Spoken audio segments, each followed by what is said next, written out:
이게 계속 있었는데 제가 한 번도 안 마신 것 같아요. 이걸 그래도 생각하셔서 올려놓으셨을 텐데 제가 오늘 막 먹고 시작하겠습니다.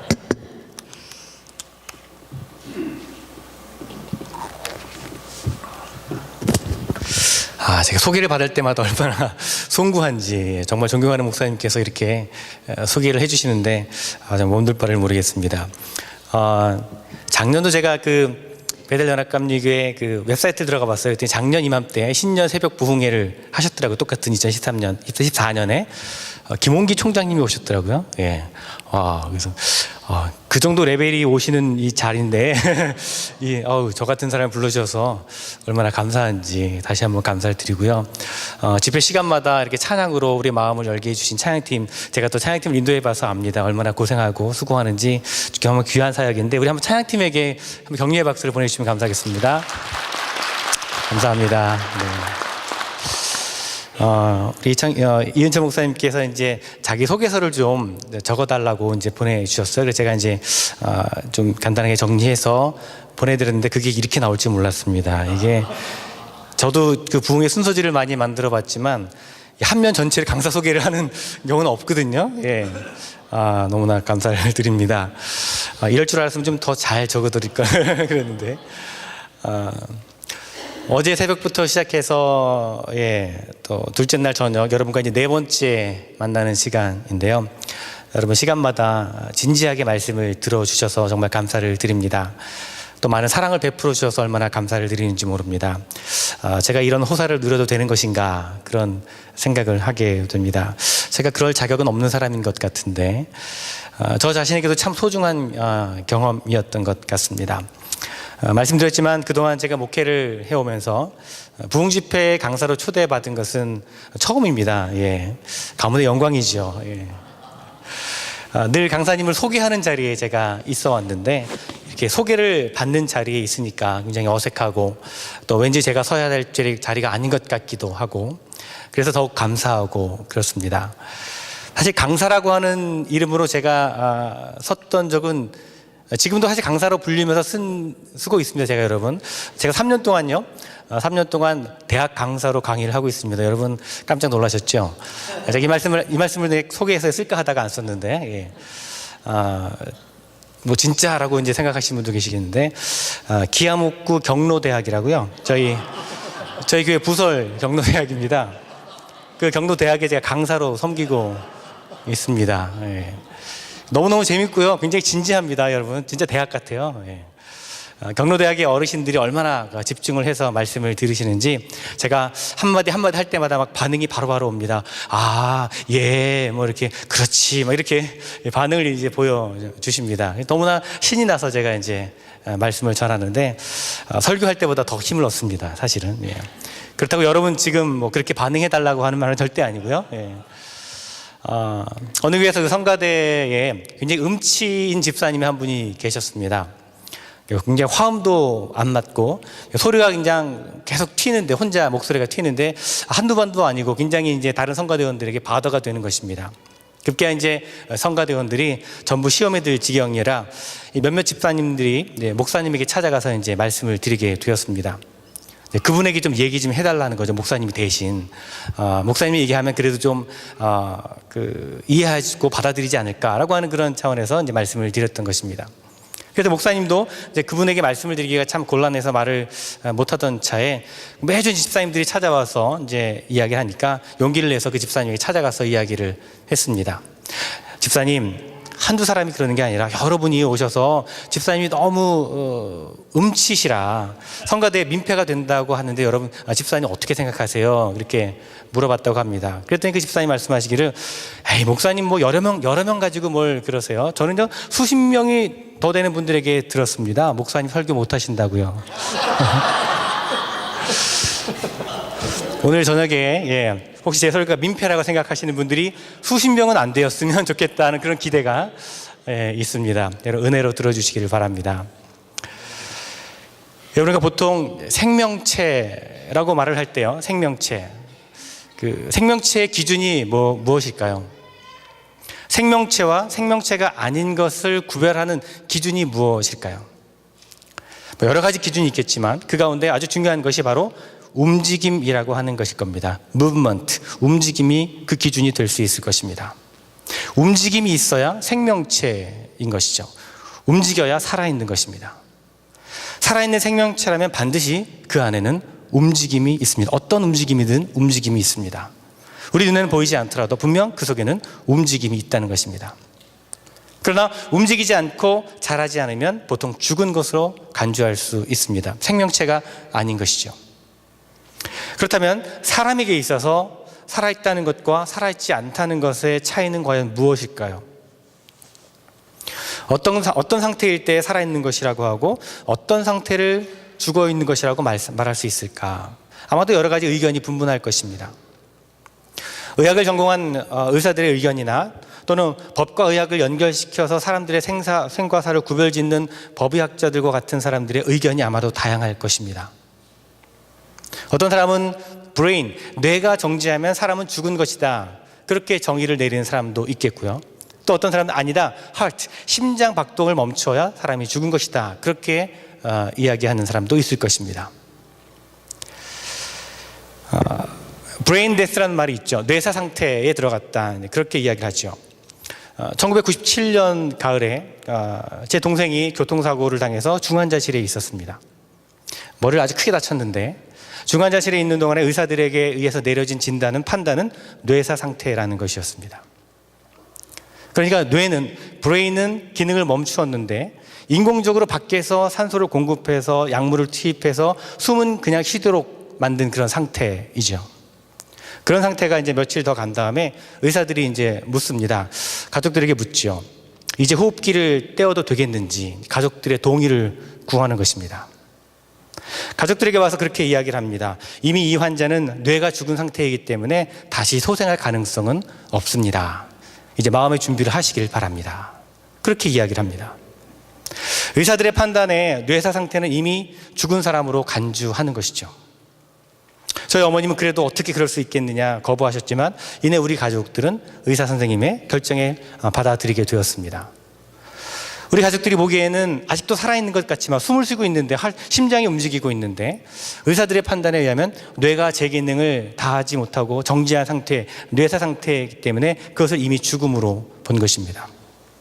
살아있다고 보는 것이 아니죠. 중환자실에 있은 지 열흘 만에 이제 동생은 호흡기를 떼고 세상을 떠났습니다. 식물인간으로 오랫동안 병상에 있는 분들의 이야기를 종종 듣게 됩니다. 식물인간은 좀 다른 차원이죠. 그런 경우에는 뇌의 기능은 정지하고 있지만 숨쉬는 기능은 다른 기계의 도움 없이 스스로 가능하다라는 그런 이야기입니다. 그렇다면 이런 사람들은 과연 살아있다고 말할 수 있을까? 아니면 죽었다고 말할 것인가? 아마도 의학을 전공하시거나 관심이 있는 분들은 거기에 대해서 나름대로의 견해와 판단을 가지고 계시리라 생각됩니다. 자, 이런 의학적으로 이야기하지 않고요. 만약에 성경적으로 우리가 이야기한다면, 신앙적으로 우리가 이야기를 한다면, 우리가 신앙적으로 살아있다는 것과 신앙적으로 살아있지 않다는 것의 차이를 우리가 어디에서 발견할 수가 있을까요? 신앙적으로 볼 때에 사람이 살아있느냐, 살아있지 않느냐 하는 것을 구분하는 기준은 과연 무엇일까 하는 것입니다. 저는 그 기준이 다분히 자라고 있느냐, 성장하고 있느냐, 아니면 그렇지 않느냐에 따라서 살아있다와 그렇지 않다를 구별할 수 있다라고 생각을 합니다. 만일 자라지 않고 어떤 상태에서 계속해서 머물러 있다면 그것은 곧 뒤로 물러나는 퇴보와도 같은 것입니다. 어떤 분들은 이렇게 이야기를 합니다.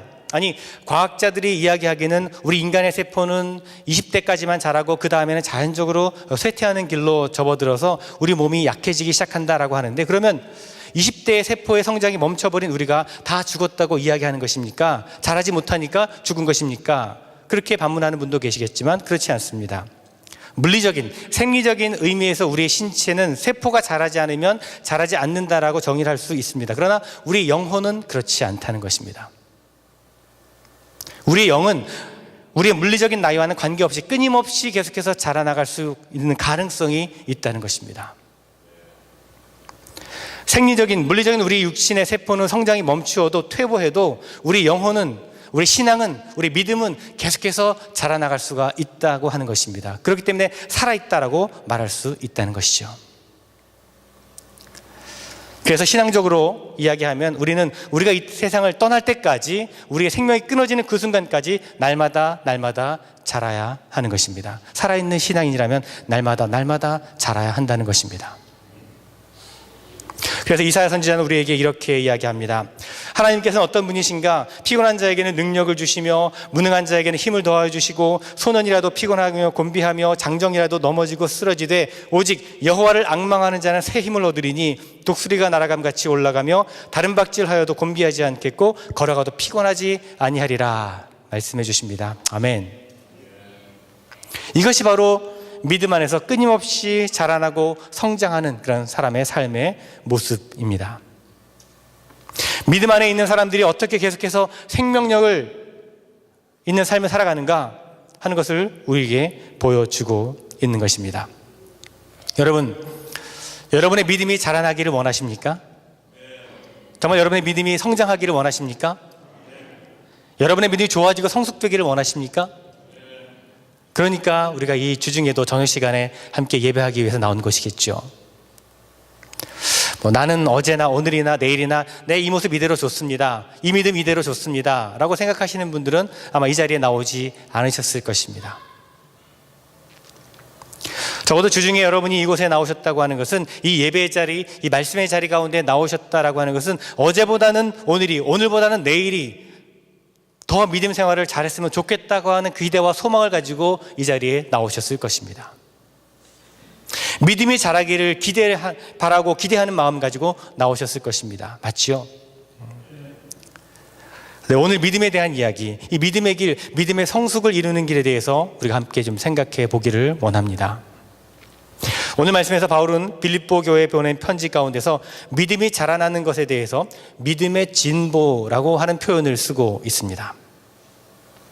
우리가 보통 여러분 진보라고 하는 말을 들을 때 가장 먼저 떠오르는 그런 이미지는 정치에 대한 것이죠. 예.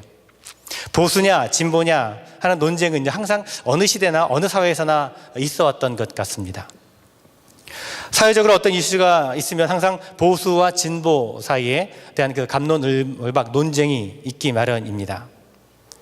과거에 비하면 조금 약해지기는 했지만 여전히 보수냐 진보냐 하는 것이 여러 가지 그 사회적인 그런 논쟁의 가장 중심이 되는 것은 분명해 보입니다. 정치뿐만 아니라 사회적으로, 경제적으로, 문화, 종교 어느 분야에서든 보수와 진보의 논쟁이 있게 됩니다. 진보라고 하는 말의 의미는요, 앞으로 나아가는 발걸음, 한자어로 그렇죠. 앞으로 나아가는 발걸음이라는 뜻이고요. 보수라고 하는 말은 지금에 있는 것을 지킨다라고 하는 그런 뜻이 있습니다. 글쎄요, 사실 우리가 살아가는 데 있어서 개인도 그렇고요, 가정도 그렇고요, 사회도 그렇고, 교회도 그렇고, 앞으로 나아가는 것이 더 좋은 것이죠. 앞으로 나아가는 것이 좋은 것이겠죠.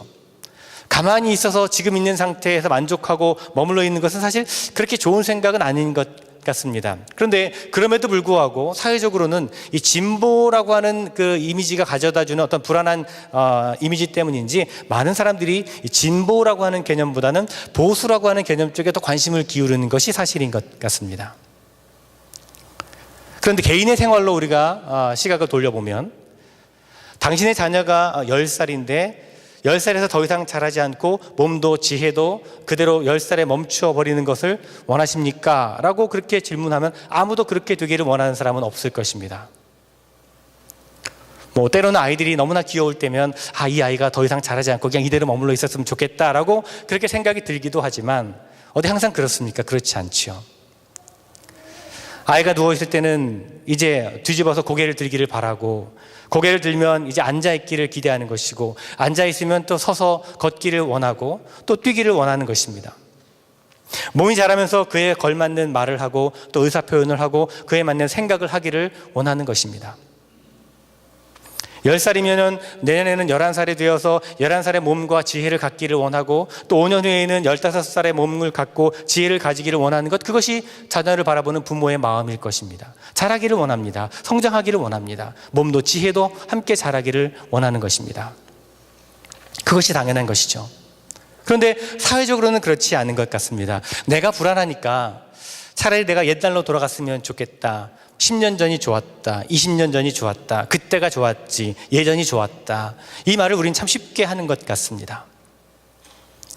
내 자녀가 옛날로 돌아가기를 바라는 사람은 아무도 없으면서 왜 이 사회는 옛날이 좋았다, 옛날로 돌아가고 싶다 그렇게 말하는지 모르겠습니다. 자, 어쨌든 가만히 머물러 있는 것보다는 앞으로 나아가는 것이 더 좋다는 것이 우리가 모두 공감하는 것입니다. 여러분 공감하시죠? 앞으로 나아가는 것이 더 좋은 것이죠. 잘하는 것이 좋은 것이죠. 이것을 성장, 자라남, 성숙, 그리고 오늘 성경의 표현대로는 진보라고 말씀을 드리고 있는 겁니다. 여러분, 잘한다고 하는 것이 무엇입니까? 그것은 이전과는 다른 상태로 변한다는 것을 의미합니다. 이 잘한다고 하는 것을 우리들에게 보여주는 예가 여러 가지가 있겠지만 아마도 한 알이 애벌레가 되고 애벌레가 번데기가 되고 번데기가 나비가 되는 이 과정, 이 애벌레의 일생이야말로 우리들에게 잘한다라고 하는 것을 아주 가장 잘 보여주는 한 예인 것 같습니다. 트리나폴로스의 꽃들에게 희망을 이라는 동화책을 보신 적이 있는지 모르겠습니다. 제가 그냥 표지만 보여드릴게요. 표지만 한번, 혹시 보신 적이 있는지 모르겠습니다. 어른들을 위한 동화라고 불리우는 책인데요. 아주 짧은 그런 이야기의 책입니다. 이 책에는 바로 이런 자라남, 성장, 성숙, 성장의 환희, 기쁨, 이런 이야기들을 우리에게 보여주고 있습니다. 한번 꼭 안 보신 분들 읽어보시길 바랍니다. 간단히 요약해서 말씀을 드리면 모든 애벌레들이 있는데 이 애벌레들이 한 나무에서 계속해서 위로만 올라가려고 하고 있습니다. 수많은 애벌레들이 모여서 한 나무 가지 위로 올라갑니다. 나무 주변에 있는 애벌레들이 다 그 나무를 올라가려고 새까맣게 몰려와서 올라가려고 하는데 옆에 다른 애벌레들이 있어서 더 이상 못 올라가는 그런 때가 있습니다. 그러면 옆에 있는 애벌레를 또 옆에 있는 애벌레를 밀쳐내고 또 위로 올라가는 애벌레를 잡아 끌어내리고, 그렇게 다들 모든 애벌레들이 나무의 꼭대기까지 올라가느라고 정신이 없습니다. 저 나무 꼭대기 위에 무엇인가 있을 것이라고 기대를 하고 계속해서 위만 바라보고 올라갑니다. 그런데 그때 한 애벌레는 더 이상 올라가려고 하지 않고 가만히 나무에 붙어서 자기 자신이 성장하고 자라나기를 원하면서 기다립니다. 그래서 어느 날 여전히 수많은 애벌레들이 끊임없이 계속해서 나무 위 꼭대기를 향해서 올라가고 있는 그 순간에 갑자기 아름다운 나비 한 마리가 주변에 나타나서 헐헐 날아서 자기들이 올라가려고 하는 그 나무의 꼭대기보다 훨씬 더 높은 곳에서 날아다닙니다. 모든 애벌레들이 그 나비를 보고 깜짝 놀랍니다. 경이롭게 바라봅니다. 야, 저렇게 아름다운, 저렇게 멋있는 생물이 다 있구나. 그렇게 감탄하고 있는데 그 나비가 바로 누구였냐 하면 자기들과 함께 나무 꼭대기로 오르려다가 그 오르기를 멈추고 가만히 성장하기를 기다렸던 자기들의 애벌레 친구였다라고 하는 것을 깨닫게 되는 그런 이야기입니다. 여러분, 성장이라고 하는 것이 바로 이런 것이 아니겠습니까? 성장한다고 하는 것, 자라난다고 하는 것이 얼마나 아름다운 열매를 맺을 수 있는가를 보게 됩니다. 예수님께서 천국에 대한 비유를 많이 말씀해 주셨습니다. 그 비유의 말씀을 보면 그 핵심이 바로 성장, 성숙, 자라남에 있는 것을 우리는 깨닫게 됩니다. 하늘나라의 비유 가운데 씨앗의 비유가 있습니다. 모든 씨들은 다 땅에 떨어집니다. 땅에 떨어진 씨앗은 그것이 죽어져서 자란다고 말씀을 하십니다. 자란다고 하는 것이 중요합니다. 여기서 만약에 씨앗을 뿌렸는데 거기서 싹이 나지 않고, 싹이 나더라도 더 이상 자라지 않고 머물러 있다면 우리는 그런 곳에서 열매가 맺기를 기대할 수 없을 것입니다. 제대로 성장하고 제대로 자라나야만 거기에 꽃이 피고 거기에 열매가 맺히게 되는 것입니다. 씨앗은 뿌려져서 열매까지 맺혀지는 이 자라남의 과정이 분명히 있어야 된다는 것이죠. 예수님께서 또 달란트의 비유를 우리에게 말씀해 주셨습니다. 어떤 사람에게는 5달란트를, 또 어떤 사람에게는 2달란트를, 또 어떤 사람에게는 1달란트가 주어졌습니다. 그런데 주인이 멀리 갔다 와서 계산을 하게 되는데 5달란트를 가진 사람은 5달란트를 남기고 2달란트를 가진 사람은 2달란트를 남겼는데 1달란트를 가진 사람은 1달란트는 그냥 그대로 가지고 왔습니다.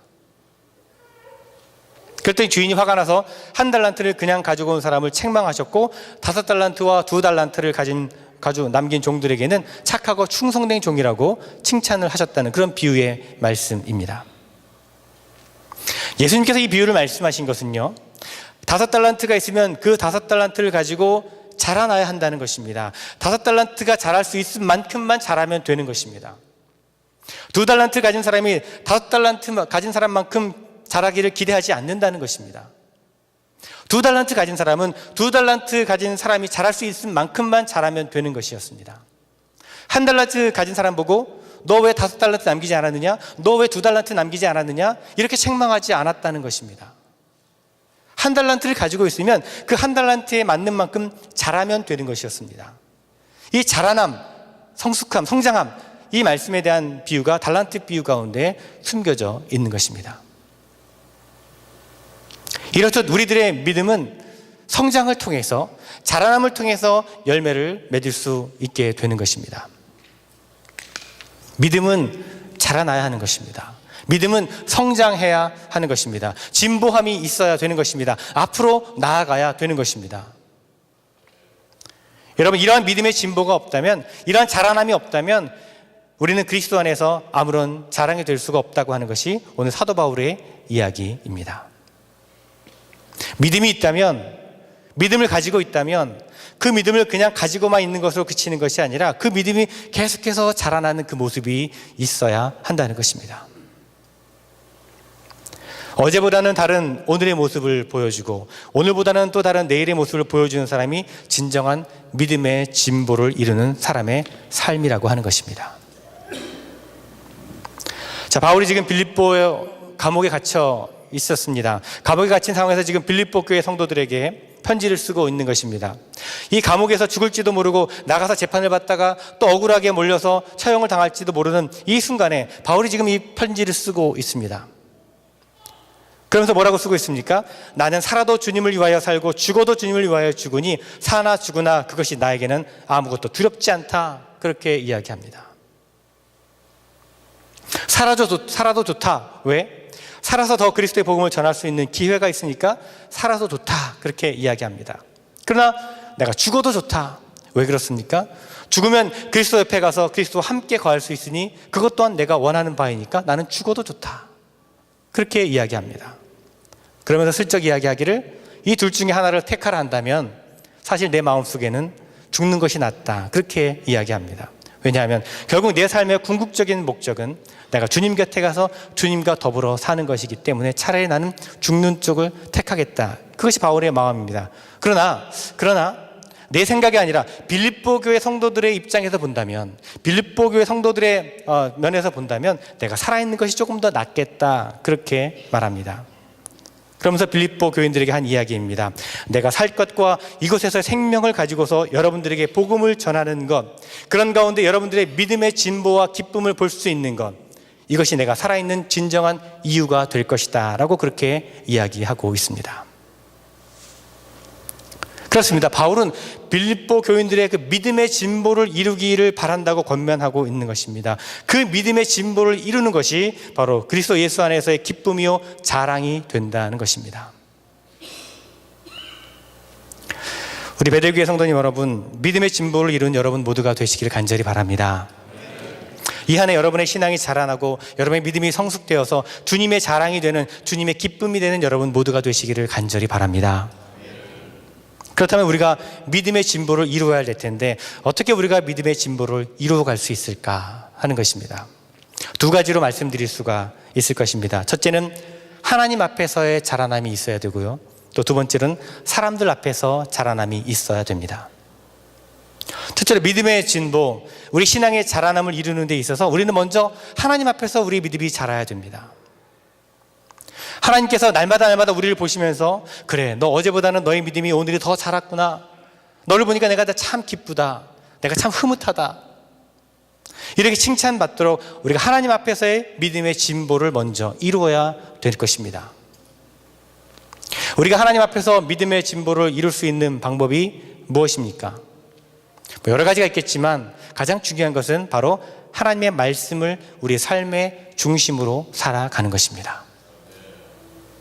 하나님의 말씀으로 기준을 삼아서 살아갈 때 우리는 하나님 앞에서 믿음의 진보를 이룰 수가 있게 되는 것입니다. 그래서 시편 기자는 우리에게 이렇게 이야기합니다. 주님의 말씀은 내 발의 등이요 내 길의 빛이니이다 라고 고백을 합니다. 암흑과 같은 세상을 살아갈 때에 주님의 말씀이 내 발에 등불이 되고 내 앞길을 빛이 된다라고 하는 것입니다. 그 말씀대로 살아가야 된다는 것이죠. 시편 1편 기자는 또 이렇게 고백을 합니다. 복 있는 사람은 오직 여호와의 율법을 즐거워하며 그 율법을 주야로 묵상하는 자로다. 말씀을 묵상하고 날마다 말씀을 중심으로 살아가는 삶을 살아갈 때에 우리는 하나님 앞에서 우리의 믿음의 진보를 이루는 삶을 살아갈 수가 있는 것입니다. 그래서 바울은 디모데에게 이렇게 권면을 합니다. 성경은 능히 너로 하여금 그리스도 예수 안에 있는 믿음으로 말미암아 구원에 이르는 지혜가 있게 하느니라. 성경은 하나님의 사람으로 온전하게 하며 모든 선한 일을 행하여 온전케 하려 함이라 라고 디모데에게 편지를 씁니다. 그렇습니다. 하나님의 말씀을, 성경 말씀을 우리 삶의 중심으로 삼아서 사는 그것이야말로 우리의 믿음의 진보를 이루는, 우리 신앙이 자라날 수 있는 가장 좋은, 가장 중요한 방법이 되는 것입니다. 말씀을 읽고 말씀을 묵상하고 말씀을 사랑하고 말씀의 중심이 되어서 살아가는 삶을 살아갈 때에 우리는 하나님 앞에서 놀라운 신앙의 자라남을, 믿음의 진보를 이루게 될 줄로 믿습니다. 하나님의 말씀을 중심으로 살아감으로 정말 하나님 앞에서 그래, 너희 믿음이 정말 이만큼 자랐구나, 참 잘했다, 그렇게 하나님의 기쁨이 되고 하나님의 자랑이 되는 그런 삶을 살아가시는 우리 베델감리교회 여러분 모두가 되시길 간절히 축원합니다. 자, 먼저 우리가 이렇게 하나님 앞에서 우리의 믿음의 자라남이 있어야 됩니다. 하나님 앞에서 우리의 믿음의 진보가 있어야 될 것입니다. 그러면 두 번째로 어디서 또한 우리가 우리 믿음이 자라나야 될 것인가? 바로 사람들 앞에서도 우리의 믿음이 자라나야 합니다. 하나님 앞에서는 믿음이 엄청나게 자라났는데 사람들 앞에서는 믿음이 자라나지 못했다. 그것은 온전한 믿음의 진보라고 말할 수가 없을 것입니다. 그러니까 우리가 하나님의 말씀을 중심으로서 살아감으로 하나님 앞에서 우리의 믿음이 자란다면 그 다음에는 어디서 우리의 믿음의 진보를 이루어야 되는가? 바로 사람들 앞에서도 우리의 믿음의 진보가 이루어져야 된다는 것입니다. 자, 사람들 앞에서 자라야 된다는 것은 무엇을 의미하는 것입니까? 사람들 앞에서 우리의 믿음이 진보해야 된다는 것은 무엇을 말하는 것입니까? 바로 사람들과의 관계 속에서 또 공동체 안에서 그 믿음이 성숙한 삶의 열매로 보여져야 된다는 것입니다.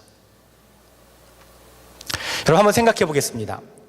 여러분 믿음이 정말 성숙됐다고 하는 것, 믿음이 좋다고 하는 것, 믿음이 진보한다는 것은 과연 어떤 것을 말하는 것일까? 여러분 한번 생각해 보시기 바랍니다.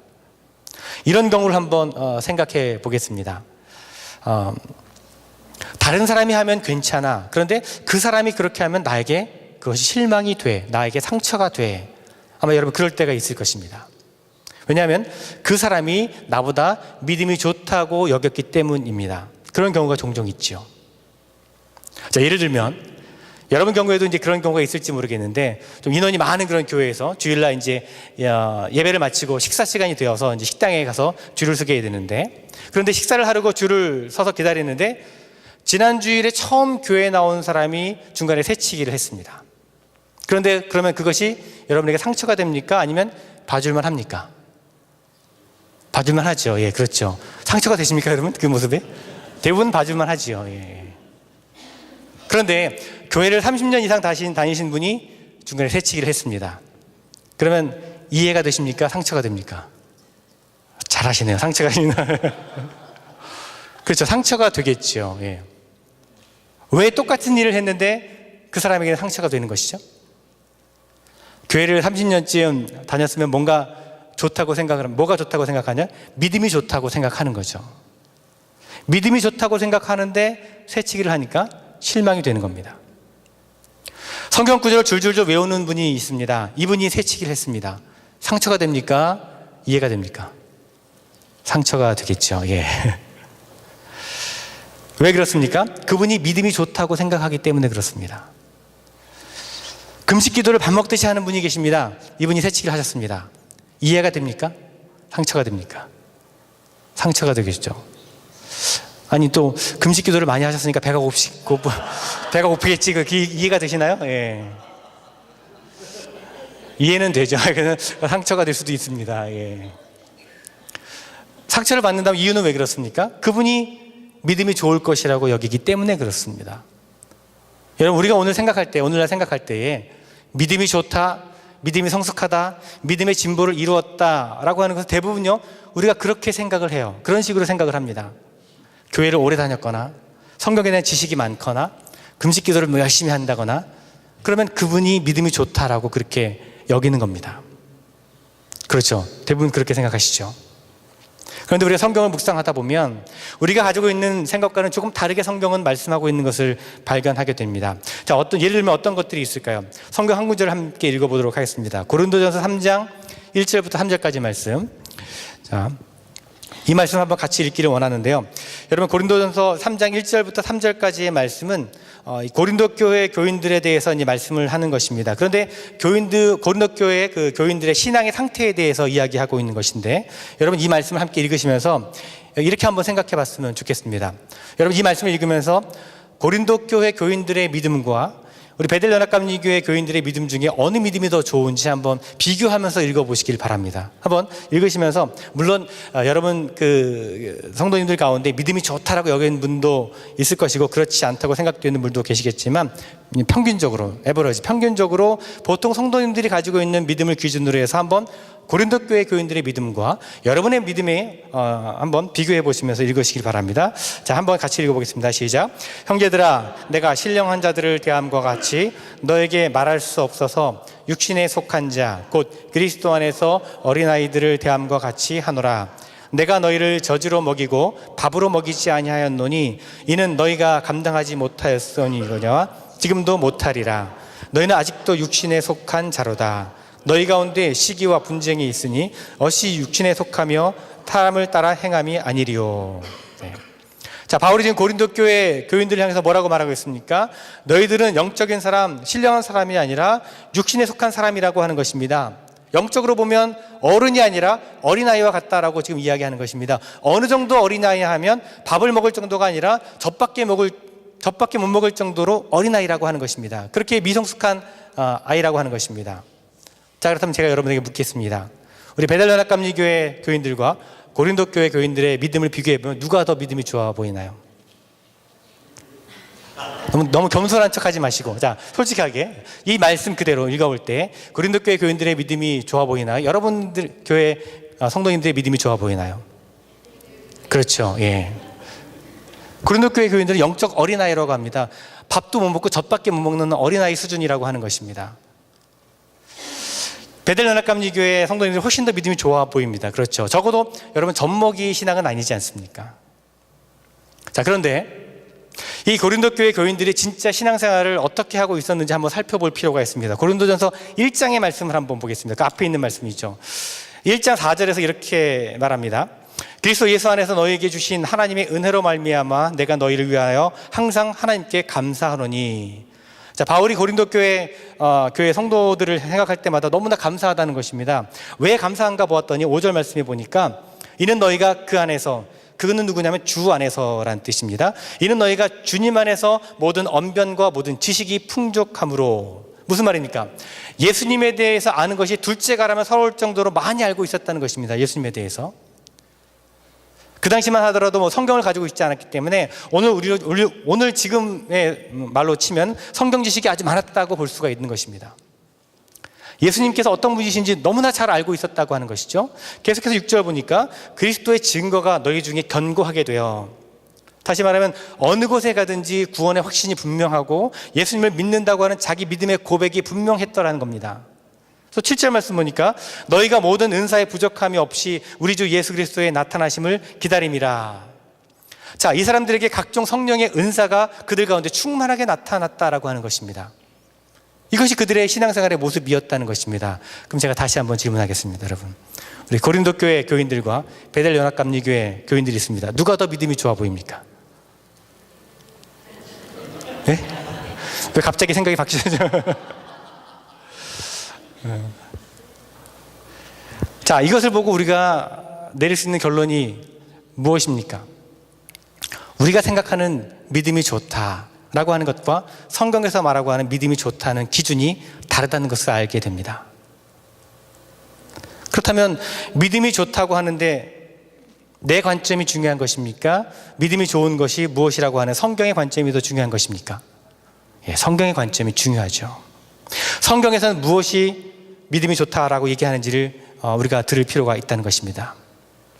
그렇다면 무엇 때문에 우리가 생각할 때는 믿음이 좋은 것처럼 보이는 고린도 교회 교인들을 향해서 성경은 바울은 아직도 영적으로 미숙한 사람이라고 육신에 속했다라고 이야기하는 것일까요?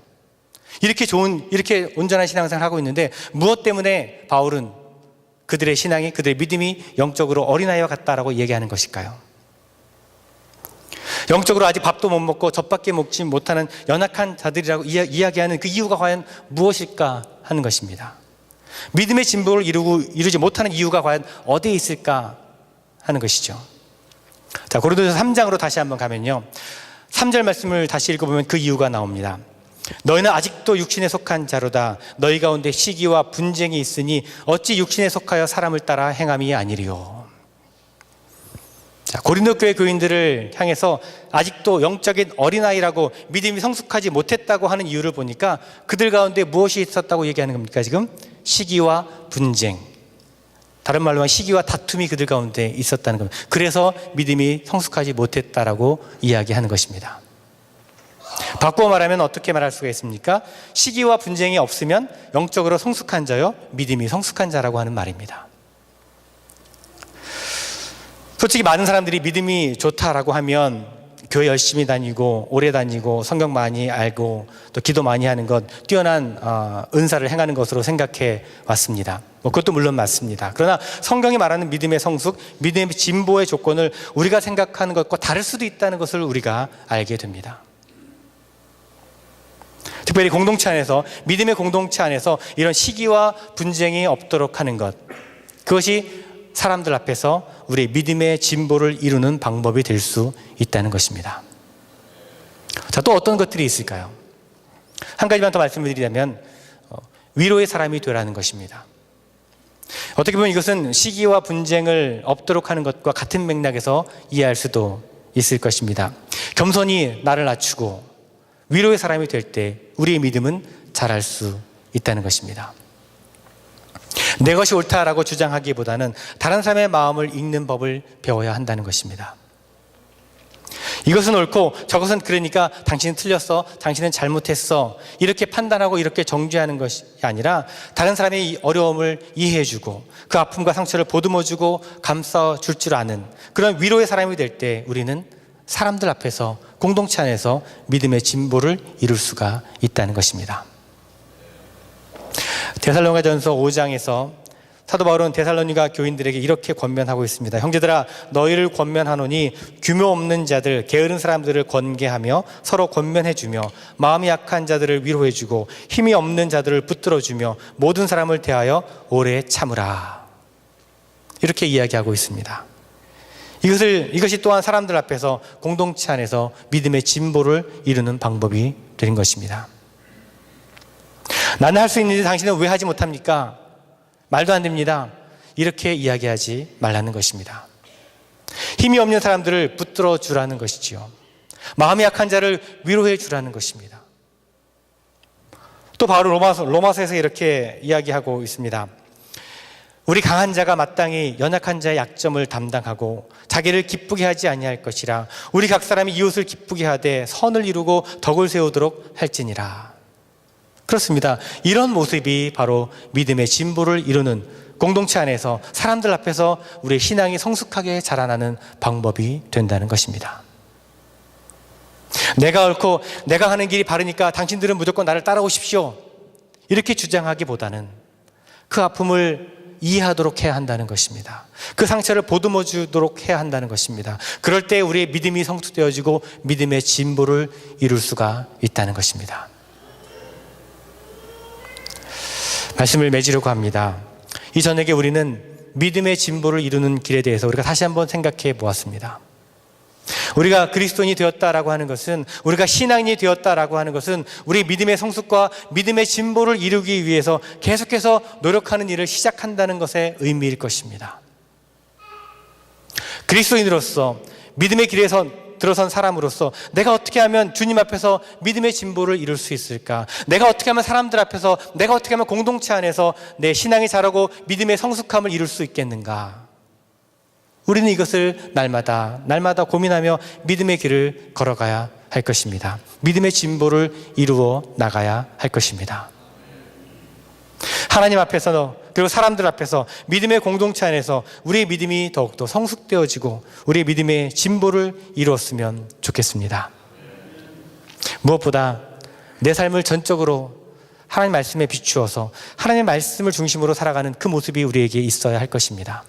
그리고 우리가 공동체 안에서 서로 시비와 분쟁이 없이 겸손히 자신을 낮추어 다른 사람들의 아픔과 상처를 보듬어주는 그런 위로자가 되어야 할 것입니다. 이것이 믿음의 진보를 이루어가는 삶의 모습인 것입니다. 2015년을 시작하시면서 여러분 한 사람이 여러분의 공동체가 이제 믿음의 진보를 이루는 길에 들어섰습니다. 믿음의 진보를 이루는 길에 비록 눈에 띄는 화려한 삶의 모습은 아니라 하더라도 하루하루 매 순간순간을 그렇게 믿음의 진보를 이루는 삶을 살아가려고 우리가 노력하다 보면 우리도 모르는 사이에 어느새 조금씩 우리의 믿음은 그 껍데기를 벗고 저 높은 하늘을 날아오르는 나비처럼 그렇게 자라고 그렇게 변화될 줄로 믿습니다. 여러분, 믿음의 진보를 이루는 삶을 살아가시기를 바랍니다. 그래서 정말 주님의 기쁨이 되고 주님의 자랑이 되는 여러분 모두가 되시기를 간절히 주님의 이름으로 축원을 드립니다. 기도하겠습니다. 주님, 저희들 주님의 기쁨이 되고 주님의 자랑이 되기를 원합니다. 주님께서 기뻐하시는 모습으로 우리 믿음이 계속해서 자라나갈 수 있도록 인도하여 주시옵소서. 우리 신앙이 계속해서 성장할 수 있게 하여 주시옵소서. 항상 하나님의 말씀을 중심으로 살아감으로 우리 믿음이 자라게 하시고 다른 사람들을 위로하는 삶을 통해서 우리 믿음이 더불어 자라게 하여 주시옵소서. 참으로 우리의 믿음이 지금의 자리에 멈추는 것이 아니라 머물러 있는 것이 아니라 굳어져 버리는 것이 아니라 퇴보하는 것이 아니라 우리 인생이 끝날까지 계속해서 성장하고 성숙하고 자라나갈 수 있도록 그렇게 노력하고 애쓰는 우리의 모습이 되게 하여 주시옵소서. 믿음의 진보를 이루어서 주님의 기쁨이 되고 주님의 자랑이 되는 우리 모든 베델연합감리교회 성도들 되게 하여 주시옵소서. 그 길에 동행하시고 함께 하시길 소원하오며 예수 그리스도 이름으로 기도하옵나이다. 아멘.